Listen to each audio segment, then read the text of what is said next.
Magandang hapon po sa inyong lahat. Ito po ang gawa ng Group 4. Tamang pag-aayos ng isang cover.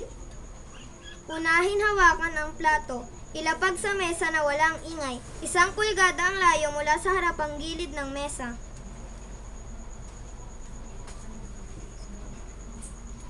Ilagay sa kanan ng plato ang kutsilyo. Ang talim ng kutsilyo ay nakaharap sa plato.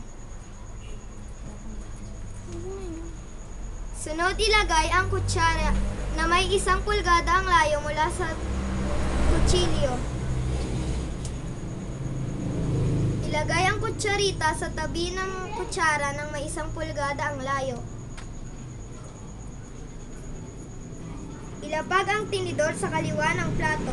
1 pulgada ang layo sa plato. Itabi ang serbilyeta na may 1 pulgada ang layo sa tinidor.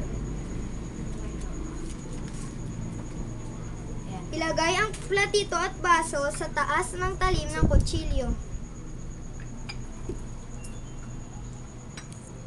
Ilagay ang platito at tasa sa tabi ng kutsarita.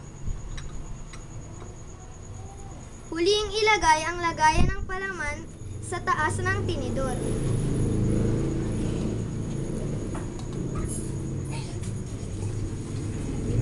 Dito na po nagtatapos ang aming paghahanda ng isang maayos na cover.